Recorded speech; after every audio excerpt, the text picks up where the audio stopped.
Hey, what's going on, guys? Welcome back to the Jeremy Scott Fitness Podcast and Radio Show, coming to you on a Tuesday evening here, really quick with a podcast titled Owning a Gym Sucks. And it's a little bit of clickbait because it definitely is not all bad, and I love my life and I love what I do.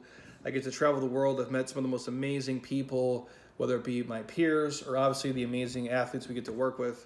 I've made a ton of money, more than I ever thought, a bum like me could make in my life, so I'm definitely not complaining. But I want to share this because it's not all sunshine and rainbows, and I want to keep it real with everyone. If you're out there, you're looking to get into the health and fitness industry, you're looking to be an entrepreneur, you're looking to be a boss or a CEO or make a career change, I'm not talking you out of it, but I want to kick the real to you just so you know the grass is not always greener on the other side, and you might be better suited for something else, or you might be willing to take the leap and do this like I did well over a decade ago and live, the most amazing life that I ever thought I could possibly live. And even if you're not in the health and fitness profession, I'm going to tie this into all careers and jobs. So again, if you don't own a gym, you can still take away some amazing keys and you can apply this to your life and whatever you choose to do for your vocation and to make money and to give back to the world. Side note, really quick before we dig into it, reminder, a 47-day transformation is kicking off here in about 11 days. It is July the 30th right now, so if you're interested in that, hit me up, 47daytransformation.com. The link's in my Instagram bio as well. I can promise you if you're looking to make a real lifestyle change and replace your shitty habits with ones that are going to help serve you, not just for 47 days, but for the next, couple decades of your life, this is the program for you. This is a chance where you guys can learn a foundation of skills that you can take with you forever. And you'll make amazing, massive changes both mentally and physically in those 47 days. But what you do the 47 days beyond that and the 147 days beyond that, that's where the real magic is going to happen. And it's an exhausting program for me, admittedly. I can't do it more than 2 or 3 times per year because it really does drain me. But it's the one thing I know really works because we dig into the real shit and we strip past kind of all the surface layer stuff and we dig into the real reasons why you guys aren't where you want to be. Not just in, your eating and training, but every other area of your life. And that's what I believe a real transformation is, because once you can master your mind and what you want to do and where you want to go with it, then obviously controlling the flesh is a lot easier. But if you can't control your mind and your thoughts and how you think about yourself and the world that you're living in, you getting six-pack abs is almost fucking impossible. It's hard enough as it is, even if you're mentally right, let alone if you're mentally fucked. It's just not going to happen. So if you're interested, hit me up, send a message. But we're kicking off in 11 days regardless. And if you want to be there, I'm ready to rock with you. And if not, I'll dig into the podcast here. So again, when I say owning a gym sucks, I say that, with a wink and a nod. And I'll share a story here really fast. A friend of mine, his name Dave Dries. Dave just got out of the gym business, and I say owning a gym business because in this life, a lot of people don't own gyms, like BJ Gaddour, Alexia Clark. They don't own gyms where people come and train brick and mortar. I, Jeremy Scott, actually own a brick and mortar building where we train humans. And for me and my personality type and what I do, it has helped transform and change me to a level where I never could imagine it would be at. I've learned more about human behavior and people's, processes and what they do and how they think and how they react than I ever thought I could. And more than any school or textbook could ever teach me, I promise you that. And so for me, doing it, it's good for my life on multiple levels. And I remember we're out to like a lunch with Andrew Connor. Andrew used to be my boy at Reebok. Andrew, if you're listening, hope you're doing well, brother. And I remember he said this sentence to me, and I don't think he even realizes that. He was like, he goes, Jeremy, I still can't believe you're doing this shit. And you still actually train and own a facility. And I don't think he meant it negatively. I just think because a lot of people in the space who are like myself don't do it. There is like a Hannah Eden, and Hannah's a gangster like me, and so she'll probably do it like me until she dies. But it takes a certain kind of person to do it. And for me, more positive comes from it than negative. But for my homie Dave Dries, and if you guys know Dave's backstory, if you know me, you've been following me for a decade or more, Dave has been around a long time like I have. One of the smarter guys I know. He was actually my financial advisor many, many, many years ago when I had $4, so he could manage the $4 for me. But Dave worked with me at Jeremy Scott Fitness for a couple of years. Then he left with a friend of mine. They started their own gym, and then Dave ran this place called Arizona Training Labs for about the last 6 years. And he recently just got out of the gym business about a week ago. And again, Dave's in great shape. Good-looking dude, been on the cover of Iron Man. We've done a lot of things together, with T Nation and Livestrong and a lot of projects. We did 10 Weeks to Rip together. We did a lot of things together in the industry and the life. And I don't know what he'll do next. And the reason I share this is because he's a very talented, smart, good-looking, fit individual. And for him, I think he had just had enough. I know he'll miss relationships, but it's a grind, what we do. And again, don't feel bad for me. Uh, I make a lot of money. I live a great life. I wouldn't trade it for the world, but it's not fucking easy. It's far from that. Yesterday alone, I woke up at 3:50 in the morning. I got here about 4:45 in the morning, and I worked literally until 7 o'clock last night straight through. I got a chance to work out, obviously, so don't count that as work. So other than the hour I got to work out, I worked from 5 in the morning straight through till about 7 p.m. at night. And that has happened more often than I like to admit, even in the last year. And it will continue to happen, I'm sure, on certain days in order for me to live this life and do all the things I choose to do. And I think for him, the schedule gets to you. It does. You waking up, before the crack of dawn every day, giving every ounce of energy to every person who comes in the door, and then obviously coming home and hardly having enough energy for your normal life. And I think for people who want to do normal people shit, like play golf or, do yard work or have some semblance of a normal life and friends and family, it's really tough to juggle and manage. Luckily for me, I don't like to do a lot of normal people shit, so I'm cool. But that was him. And the reason I share that story is because he's one of the most talented individuals that I know personally. And I've known him since I was probably 9 years old. If it's grinding him down, I can promise a lot of you out there, you won't have the same resolve as him, and it will grind you down rather quick. And that's not to talk you out of the health and fitness profession or owning a gym or being an entrepreneur or being your own boss. But it takes a lot out of you. And when you get to the point you're not willing to die for it anymore, the business is going to suffer. And as you go, the business goes. And so if you're suffering, the business is suffering, and you can see where the ship is headed from there. It sinks pretty quick. And the reason I say owning a gym sucks is because there's certain things you have to deal with, like any business in any life. For my people out there, if you're just getting into it or you're in the life right now, you're going to understand what I'm saying. You have to deal with tire kickers. And those are the people who just want to pre-qual your price. They just want to pre-qualify your gym, and if it's a good fit for them, on price alone. They're only concerned about, how much money it costs, how much exercise they can get out of you, how many calories they burn, how sweaty they can get. And that, my friends, is not the greatest indicator of an amazing workout. Or more importantly, that does not tell the story of what an amazing program should be. The price of it does not dictate that, and how fucking sweaty you get and how tired you get does not dictate it either. A 7-year-old can take you through a workout and make you sweaty and tired. It does not make you better. And if you guys are out there looking for a place to train or somebody to work with and you're only pre-qualling on price, ask yourself, would you pre-qual, would you qualify the place you're going to go for dentistry on just price? Is that the thing you want to haggle on most? If you're going to get plastic surgery done or go get any surgery done, are you only shopping on price? Sometimes you do get what you pay for. And when people come in here, you're not just paying for access to the equipment. You're paying for us to coach you, to talk to you, and not just for the session itself. Your mobility, how to make you feel better, how to make you move better. Not just coaching you on macros and nutrition. A monkey can almost do that stuff. How to hold you accountable, how to change the habit, the ritual, and the routine, how to get you to integrate it into your lifestyle, how to build a community and make you have fun and look forward to come and actually enjoy the process of what you're doing. You're not just paying for access to a gym to be sweaty. You're paying for us to make ourselves as smart and as dedicated to you as humanly possible.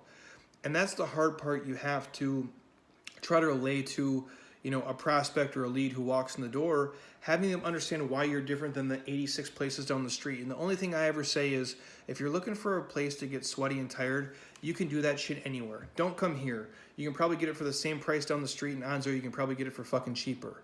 But what you won't get is me. There's not another Jeremy Scott down the street. And that's the difference. And I'm not saying that from a place of arrogance or bragging or because I have a certain swag about myself. No. I just know there's nobody else who's around me who has died like I have for this and is willing to do it day after day after day. Nobody else is going to be me. I don't just talk it, I walk it. I lead from the front, and that's what I'm willing to give you. I'm willing to do everything you're going to do and then some, so I can feel what you feel and have empathy and put myself in your shoes so I can coach you to the best of my ability. Because I have one singular goal, to make you the best person you can be, and that's what you're paying for. And that's hard for us as gym owners and fitness professionals to let people know that. Those of us who are the best of the best, it's hard to really show people that and verbally say that. So if you want to steal that and use that, my fellow gym goers and fitness people, I'm happy to do that. The other reason it sucks for us is it's hard to find good coaches. And more than that, it's hard to find good people. who are good coaches. And the reason I share this is because I met so many people who say they want to be in fitness and they say they want to do it for the community and the people and make them better, but they're selfish as fuck. They're so worried about their own shit and their own shine and their own paycheck and their own fitness and their own body and their own ego. They lose sight of why they really got into fitness in the first place. Or maybe they were always an idiot and they got into it for the wrong reasons. But finding people who care about the clients and the athletes and the community you serve more than they care about their own personal gain is really hard for us to do as, business owners and CEOs, those of us who are hiring. Do you know how many people message me a week to work here and work with me and do what I do? I would guess probably 30 to 50 people a week say, hey, Jeremy, I'd love to work with you and meet you and do what you do. Is there a place for me to train or work in your gym? And 99% of those people, they are drains. They are not fountains. What I mean is they want to come in and be a vampire to our community and more so to me. They want to extract value from me. They want to piggyback off of the shit that we've already done for themselves and not give back to the community. And we have to sift through that. That's why I always look for is the person a good person? We can teach them the fitness stuff, and that's what I tell any of you if you're looking out there to hire or work with people or partner with them. Are they a good person? The fitness shit you can probably teach them. It helps if they're a genius. Obviously, like if BJ wants to do a project with me, I'm all for it, dude, because he's fucking master class as a human being, and he is one of the smartest fitness people I've ever met in my life, and he will probably always be that way, so I'm always down to work with him. But those people are really hard to come by. So when you find them, you hold on to them forever, and you pay them, and you work with them, and you do the best you can for them. Another reason why owning a gym sucks, because the hours. You have to work super early, and you have to work super late. Probably forever, because that's the game. And when you get really good and you build a team, you can dictate your schedule to some point, but more often than not, you're going to be working shit hours probably your whole life until you sell the gym or you get out of it or you die. Just for the fact of when we do this, we're a service industry. We're serving the people. And when are the people available? Typically before they go to work and after they go to work. There's a few people in between, but more often than not, you're going to be working with people before 6 a.m. and after 6 p.m. And then your free time is somewhere in the middle there. So you are at the mercy of them to help serve them and make them the best they can be. So if that doesn't sound sexy to you, then this isn't probably the life for you guys. Now again, that can change. I'm in control of a lot of what I do at this point. But again, I want to see the people here. I want to be in community. I want to help them. So I got to keep waking my ass up at 3:50, 24/7, 365. Another reason why a gym sucks is because you have to do real stuff. And people who quit their normal jobs just to do fitness, or I can't tell you how many times I've heard this, oh man, if I could just do what you do, Jeremy, I'd be so fit. If I could just quit my job and work in a gym, I'd be so fit. I don't take this negatively, anybody, but when you say that to me or to people in this space, do you know how out of your fucking mind you are? Like, do you know how hard it is to wake up before 4 o'clock in the morning, actually train people and give them all your life energy, and then squeeze in your own workout at 1 o'clock, and then come back and do the same thing again for 6 more hours? It is probably the most demotivating thing you can do. And oh, by the way, you've been trapped in the same space for 14 hours in a day. I would argue with people, if you're not in fitness and you work a 9 to 5 regimented schedule, you can be in much better shape. That's just my 2 cents on it. People can disagree with me, they can argue all they want, but if you're done with work at 5 and you're done, you have the rest of the day to do whatever you want. You can put your energy into the training, or you can do it before work. In this life, the schedule is so erratic and changes so much, and it does take energy from you to train people. It is hard a lot of times to get up for your own workouts. You have to really care about it. That's why so many fitness people who are the CEOs or the business owners or the entrepreneur in the group, they tend to let their own fitness suffer, and they tend to be in worse shape the longer they do it, which I can't tell you how many people I know that have sat in mastermind groups where you look around the room and there's 10 people at the table and 2 of them are fit and I'm one of them. It really blows your mind, but again, it does take a lot out of you. And you also have to do real stuff. You have to look at financial statements in this life. You have to track P&L sheets. You have to plan, you have to prep and adjust your business based on the season that it's in and the geographical location that you live in. You have to wear multiple hats, at least at first, especially if you're a solo entrepreneur or you're starting out slowly. You have to, at some point you can delegate. When you get good, when you build a team, and when you make enough money, you can scale and you can offload the things that you suck at or you're not good at. But at first, you're everything. You're the CEO. You're the manager. You're the trainer. You're the coach. You're the CPA. You are the financial advisor to yourself. You're the janitor. You're your own admin. You're the graphic designer. You're the sales team. You're the marketing department. You are human resources. You are the end-all, be-all of everything that happens every single day. And that doesn't change for a lot of people for quite some time. And it sucks, dude. But that's the life you signed up for. And it's for anybody who owns a small business or runs a business. You guys feel me if you're in the life right now. The other reason it sucks is because when you're the man, right? You're the CEO, you're the owner. That's the title you want to put on Instagram and think is flashy and fun, because now running your own business is super cool and it's trendy. And when I started it, people thought I was a dipshit for having a Facebook, a personal training business page. Like, oh, you'll never make it. You're an idiot. Now, look at me now, suckers. But that was the life that we got into, well over a decade ago, when there was no Instagram and people weren't doing these things. But it sucks because you take all the blame. You eat all the shit. You deal with all the fires, and the weight of it you carry until the business closes or you die. It's the way I look at it. And I've talked about this before. When you own a business, big or small, it's like a person. You care about it like a human because you see it grow from nothing to something, depending on how big it is. And I don't think it matters, top line revenue is not the importance of what I'm saying here. Is it grows to be what you want it to be. It grows to not be a job for you, but be a calling, be a passion. And it buys you a lifestyle that you have fun doing. But it's like a dark passenger. Like if you ever watch Dexter, the TV show, he's a serial killer. He talks about his dark passenger with him. And I feel like my business is that for me. It rides with you. And you do care about it like a human. And there's a guy here, he's been an entrepreneur far longer than me, for multiple decades. His name is Brent Orm. And he once told me, he goes, Jeremy, owning your own business, having your own shop, it's like you're on an island, and the island is yours, and it's yours alone, and it's a really fucking lonely place to be, and you feel like you have nobody to relate to or talk to or reach out to. And even though him and I can converse because we both run our own business and we both have people who work for us, his island is his and my island is mine, and regardless of how similar they are vastly different. And when the ship's going down or when there's a fire burning in the forest, we got to be the ones to correct the ship. We got to be ones that put the fire out.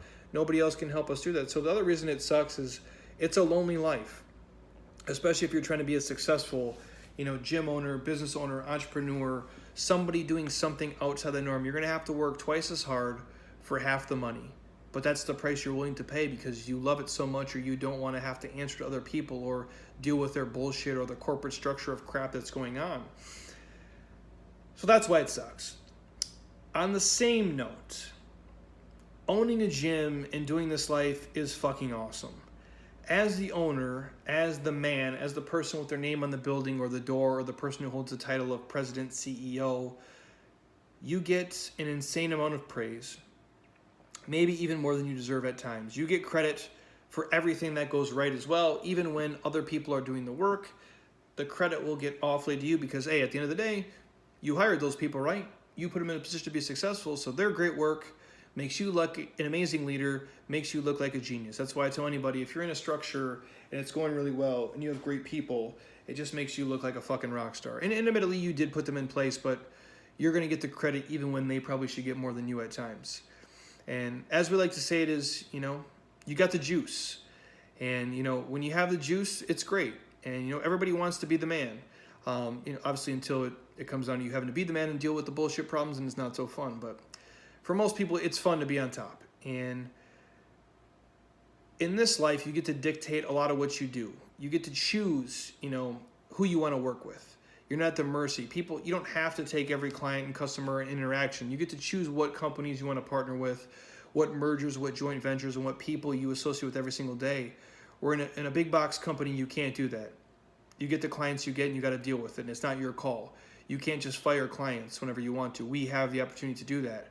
We also don't have to sit in a 60-hour commute to sit in a cubicle all fucking day like a lot of other people do. That would suck. And I'd ask you guys, would you rather sit in a 60-minute commute and work in a cubicle at 9 o'clock in the morning, or would you rather wake up at 4 a.m. and go work for yourself? Only you can answer that. Would you rather be done with your day and feel like you did something that really helped people and changed their lives, or feel like all you did was crunch numbers and file TPS reports? I don't have that feeling. Every single day when this ends, I have a feeling of accomplishment. Even when I take big losses and I get punched in the face super hard, I still feel a sense of like I did more good for the world than bad. I don't feel like I wasted a day. Or a lot of other people, when they're just crunching numbers or filing reports or doing data entry, they feel like the day was kind of wasted and for nothing other than just for a paycheck. Would you rather finish your week realizing you did nothing to help transform people's lives or make a difference? I don't want to feel that way.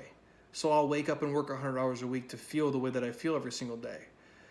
And then again, there's other tough things about owning a gym. There's no doubt about it. And I could list off 15 more things. But if you're a fitness pro out there and you take a second to realize, what you have and what you don't have and the opportunities you have to create, I think it's pretty amazing. And again, with every job, there's going to be give and take.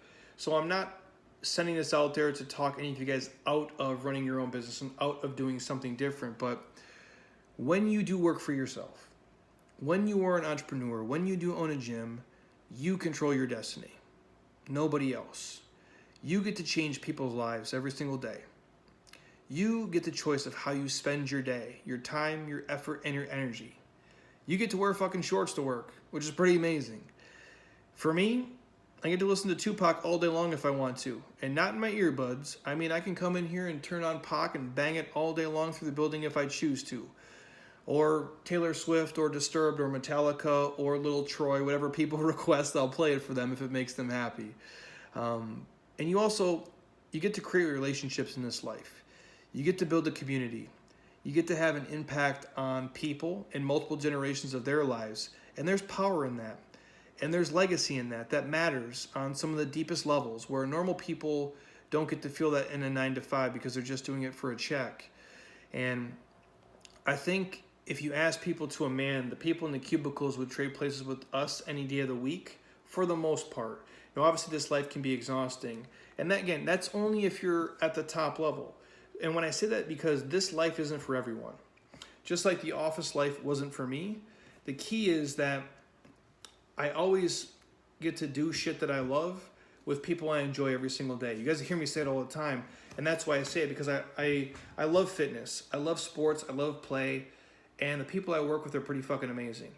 So I'll put up with all the shit that I have to deal with because of that, because the juice is worth the squeeze for me, and for some people it's not. And with every single job, there's give and there's take. There's sacrifice, there's dedication. There's certain things you will get and you won't get. And if you're out there and you're in the middle of like a crossroads in your life and your career and your job and you're not sure what to do because you're not passionate about it, but you're passionate about something else, I'll say this. In life, I believe if you make more money, you have to be willing to take on more responsibility and more stress. And for some people, you'd be better off, making less money and probably having less free time.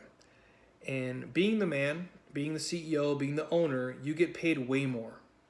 But you also take on way more stress and you eat way more shit. And you have to clean up everybody's mess all the fucking time. That's what you signed up for. That is the life. Just like if you're any high-level earning person, any C-level person, CEO, CFO, any doctor, any lawyer, any surgeon, anybody who is a high earner, that's part of the game. The amount of money you make in this life is typically on par with the amount of responsibility, pressure, and stress you're willing to take on. I'll say that again. The amount of money you make in this life is typically on par with how good you are at what you do in your craft, but also with the amount of responsibility, pressure, and stress you're willing to take on. Now, if I did anything else, almost anything else, other than probably social work or being a teacher or something, if I was in the finance industry, if I was in like the medical device or pharmaceutical sales, if I was a doctor or a lawyer, which I'm not smart enough to be those things, but if I was in that life and I was this level at that, I would make probably 3 to 5 times what I'm making right now in fitness, because I would have to take on more responsibility, more stress, and more pressure. The stress of being a lawyer, the responsibility of being a doctor, the pressure of being in like pharmaceutical sales. There's certain things that level you up. And so if you're willing to take on a ridiculous amount of stress and eat a crazy amount of shit, you can make a fuck ton of money. But if you're not willing to do those two things, odds are you probably won't make that much money in comparison to the people who are willing to do that. And the mistake I think people make is thinking that more money will somehow buy them more happiness. I need to repeat that, and you guys really need to drill down and hear this, and you can reshare it on Instagram or post it on your wall or tattoo it somewhere where you can see it every single day, so you live it and you know it for the rest of your life. And if there's anything else I say in this podcast or anything else, remember this. One of the biggest mistakes I see people make, and I've been doing this for over a decade, and again, I've met more than probably 300 millionaires at all different levels, people who have $1 million and people who have probably in excess of $100 million. One of the biggest mistakes I see people make is thinking that the more money they have will somehow buy them more happiness, and thinking that a nicer car and a bigger house will somehow offset the pressure and the stress of the work environment that they live and breathe in 24/7, 365. When the reality is, most people, it does the exact fucking opposite. It causes more stress, more problems, more headaches, and they have to escape through addictions, be it alcohol, drugs, porn, you name it. They're into all the shit more often than not, and they're trying to escape their life because what they did is they bought into something they thought would bring them happiness, and now they cannot buy themselves out of it because they, God forbid, they downgrade their life, or they sell this shit, or they take a less job, or they make less money, move into a smaller neighborhood and a smaller house and drive a shittier car to be fucking happier. That would be the game, and that's what I would urge people to do. For many people, working in fitness as a coach or for someone else, the option of owning something for yourself is probably not the best route. And I'm not trying to talk you down. If you want to quit your job and go be the man, then please do it. But it is not for everybody. I think there's a lot of people who, if they were the number 2, 3, 4, or 15, whether that be at a small mom and pop shop, a medium-sized company, or a giant company, that would better suit you than being the number 1 and taking on all the pressure and the stress. Because I see stress as the one thing that is literally killing people from the inside out and is causing them to gain weight, to have shitty sleep, to not be healthy, to not take care of themselves, to not be a present in their life with their husband and their wife and their kids. And for what? For an extra 800 square footage of a house? For a certain emblem on your fucking car? Like, is that really what we're doing here? And is that really what life is about? Again, this is not meant to deter you from living the life of your dreams and being your own boss and driving into the entrepreneurial life, but I can promise you it's not easy and it is not for everyone. And the way that I share it to people is this. I would personally rather work for myself and work 100 hours a week, take on all the stress and all the shit of this life, and make $30,000 a year than work for someone else for a bigger machine making $300K a year. Because I know that sounds crazy to some of you guys, but that's my truth today. And it could always change as life goes on. Maybe a decade from now, my mindset will be different, but that's what it's been for me for the last 10 years. So if you're listening to this and you personally would take on less stress to have a higher paying job, maybe 100K a year, and you don't have to work 100 hours a week, or would you rather, if you're listening, work 100 hours a week for $45,000 a year, be stressed out of your mind? Does that sound appealing to you? Most people would say, hey, Jeremy, I'd rather take less stress and more money. And for those of you out there who are already high earners, but you're not happy with where you're living and what you're doing, I would urge you to stop being so busy in your life and step back and look at working on your life. I know so many people who make $150K a year, $200K a year, people who make $98K a year. They'd be way happier making $42,000 a year. They'd be way happier making $53,000 a year instead of $153,000 a year, because they'd have more free time. They'd have way less stress. They'd get better sleep. They'd be more active. They could take more vacations with their kids. Now, again, you might stay in a worse hotel. You might drive a little bit shittier car. You might not live in the same nice, huge neighborhood you do now, but the quality of your life would be better. And I'll share one last story before I let you guys go. I just took a trip to Newport Beach, part work, part play. We did some stuff with the CisFit girls out there on Instagram who are gangsters. My wife was there for work, so I met her. We made it a work, kind of fun trip. We tried to piggyback everything. Everything is work for me at this point. But we try to piggyback it with some fun stuff. And it's the same trip that my wife took me on about just over a decade ago. Same place, same Crystal Cove State Park. If you guys been to Newport Beach, please go there. It's a state park. It costs like $15 to get in. You avoid all the riffraff of the public places and other people. And it's a really nice, super clean beach. The ocean's there. It's amazing. It's beautiful. The beachcombers down there. Across the street is Mastro's, Javier's, Babette's, my favorite breakfast place on the planet. Bear Flags over there. Anyways, it's a great place. It's amazing. And so I took the same trip 10 years ago. Now, 10 years ago, I had a negative net worth, and I was completely broke. And today, talking on this podcast, I have more money than I ever thought I'd have in my entire life. And did I have way more fun on this trip than the trip before? The answer is no. What was the biggest difference? I flew there instead of drove there. I stayed in a nicer hotel than I stayed before. I ate at, Malibu Farms when probably the first time we went, I ate at Cheesecake Factory. So the only difference is I spent a little bit more money on dinner, stayed in a little bit nicer hotel, and got to fly instead of drive. But short of that, nothing else really changed. And again, that went from me being completely dead broke to having more money than I ever thought I'd have in my life. And I took the exact same trip, 10 years apart, slightly different, but no more fun. And the reason that I share that is that it's not about the money, you guys. Your life is very simple. It's very basic. And I would urge you to do what brings you the most happiness, the most joy, and the most fulfillment. And if that's working for yourself, if it's starting your own business, if it's pursuing a dream, then please do that. But no, there's a trade-off with that. You're going to give up free time. You're going to take on a certain level of stress with that. It's a different stress than you get at your corporate job right now, but it is still stress none the same. And one might suit you better than the other. I don't know what that is for you. And if you're okay with at first jumping into this entrepreneurial life and working 100 hours a week for little pay at first, then maybe it's for you. But if you feel more comfortable working for a machine and just being able to clock out and turn your mind off and making $77,000 a year at a job that's not that hard for you, then do that. But don't try to go for 19 promotions to make $250K a year, knowing it'll make you fucking miserable because you still want to play on a kickball team and you still want to take weekends off and do certain fun things that those people who are making that amount of money can't do. Again, I don't know where anybody's at. I'm just sharing with you how I feel personally, what I've lived through, and what I've seen people do here for well over a decade. I just think people think it's always the grass is greener on the other side. This life works for me, but if you guys can tell by listening to me, I'm not normal. I don't care a lot about, a lot of shit that other people do. I'm willing to give up certain things other people aren't willing to give up.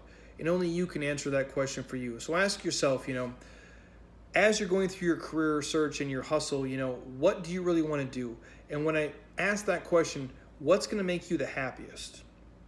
What's going to bring you the most joy, the most fulfillment, the most value, and not just in terms of dollars, but personally, what's going to bring you the most fucking joy when you wake up? What are you going to be jacked to go do every day? And if you can't do that for a living, can you find a career and a job that you like certain aspects of it? You enjoy certain aspects of working for somebody else, and that buys you a great amount of free time. It gives you some amazing benefits. It gives you the security of a paycheck. It lets you travel. It lets you do fun stuff. You don't feel like you're tied to it or married to it, which my story from the beginning, I think my homie Dave, felt like he was tied to this life and to this business, and he was having to sweat and bleed and die for it. And that weighs on you. Just like I think anybody who, takes on a certain level, a CEO level job, it does weigh on people. And yeah, we're not the CEOs of, JP Morgan. We're not the CEOs of Berkshire Hathaway. We're the CEOs of our own little businesses with, 3 to 10 people in them. But the stress is stress done the same. And if I was willing to scale this up and, do multiple locations and do a bunch of crazy things, then I would have to be willing to take on a certain level of stress that I'm not willing to take on, because I know what makes me happy and I like my process and how I do things. And that's all this podcast is about, is you guys. It's not about owning a gym. It's about you finding what you're passionate about and what you truly want to do, and you living your best life possible. And again, the biggest mistake I see people make is thinking that if they just reach a certain level, they'll feel like, quote unquote, they made it, or when they blow up, or when they get this salary, or when they get that job. But it's a game that never ends. You never feel like you made it. You never feel like you grew up. It just keeps on going. And as long as you know yourself, who you are, what makes you happy, and what brings you the most joy, I think what you'll find is doing some shit that you love, obviously with people you enjoy, but doing something that brings you some value and you get some joy and some fulfillment out of it. And ask yourself, how much stress am I willing to take on? What am I willing to do to reach my goals personally? And what makes me the happiest at the end of the day? Because when it's all said and done, that's all there really is for any of us, how happy we are. And it's been my experience, like the trip I just took, 10 years ago. I'm no happier, now than when I was completely dead broke. I'm more fulfilled in certain areas of my life. I'm a better person, but money can't buy that, and job title and status and things can't do that. So go out and look for the things that make you happy, you guys. That's my takeaway for the entire podcast. So hopefully you guys enjoyed it. I know I'm rambling on here, and that's my quick rant, but I see a lot of people making mistakes that if they buy certain things or do certain things, it's going to, fix what's going wrong, or it's going to fill the void, and it doesn't do that. And I'm way happier, and I sleep way better at night knowing that I'm doing something that matters to me and something that brings me enjoyment and me fulfillment. And yeah, I make a lot of money, and it's super cool, but reading the messages you guys send me via Instagram DM, reading the emails you send me, the pictures you send me, stopping in Scottsdale here, coming to visit me, and that you want to take a picture with me and fucking hang out with me. It's fucking crazy. I wouldn't want to hang out with me and take a picture with me, but it's very humbling, and I truly do appreciate it. And that means as much to me as the money does. Obviously, we live in an economical world. I have to pay bills and do certain things, so I appreciate that too. But waking up every morning and seeing like, hey man, you have 166 messages, and they're all positive, just thank yous of what you're doing, or reshares of the podcast. That means the world. And so that is why I do this, and that's why I can keep waking up, and that is my oxygen. That's what keeps me rolling, on top of everything else that I get. And my hope is that you guys can find the same thing, whether that's working for yourself, which there's a lot of stress in that, or working for somebody else. Just have self-awareness, know your personality, know who you are, and then make the best decision for your life. And you can always take a chance. And if you really are looking to make a leap, I would urge you to do it responsibly and do it sooner than later. And like I always said, when I started this, I'm like, hey, I'm young, I have no kids, I have no money, I really have nothing to lose. Worst case scenario, I can always go back and work at fucking Enterprise or any other place like that to keep this, to keep money rolling in. So hopefully you guys enjoyed that. And again, really quick side note, thank you guys.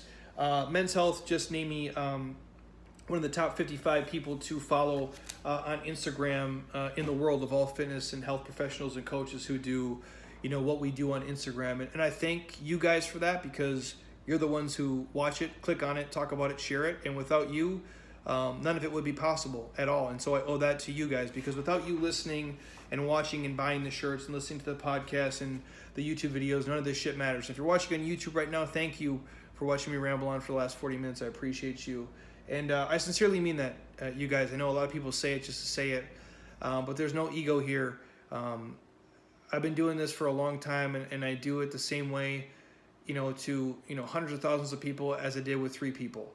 And I thank you for your support, and hopefully you get value out of the crazy shit that comes out of my head and out of my mouth. So anything else you guys want to hear in the podcast, shoot me a message, hit me up, let me know. I have a lot of your stuff in the queue. I have a lot of guests I want to get on. My travel schedule is really crazy in August and September.